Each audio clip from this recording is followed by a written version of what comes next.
Hi, I'm Ali and welcome back to Concentric TV, where today we're diving into the latest housing and rental market update for August. So we'll be looking at what's happening across the property sales market, the rental market, and what it all means for landlords, buyers and investors right now. So let's dive straight in.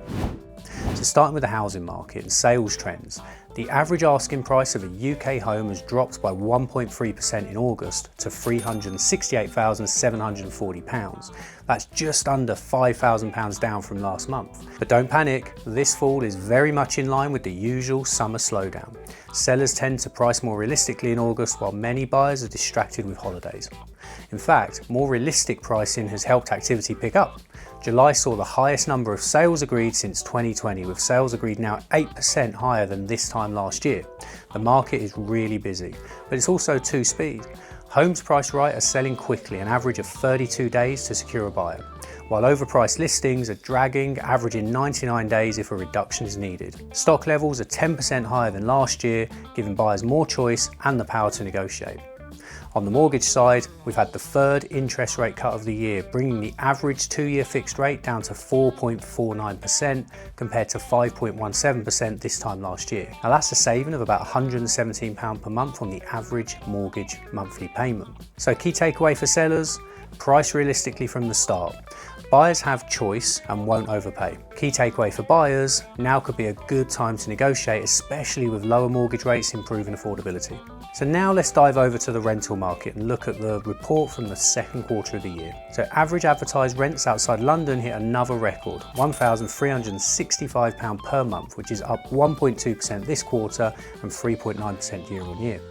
In London, rents climbed to a 15th consecutive record at £2,712 per month. Over the last 5 years, tenants are now paying on average £417 a month more than pre-pandemic. That's a 44% rise, outpacing wage growth of 36%. But here's the real shift. Rent growth is slowing down. Supply is up 15% year on year, tenant demand is down 10%, and the average property now gets 11 inquiries compared to 16 last year. Properties are also taking longer to let, 25 days on average versus 21 last year.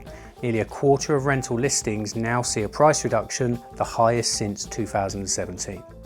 On the investment side, there's positive news. Buy-to-let lending is up 17% this year, with 28% more purchases of new rental homes. That's helping bring more supply back into the market. So key takeaway for landlords, rents are still at record highs, but growth is cooling.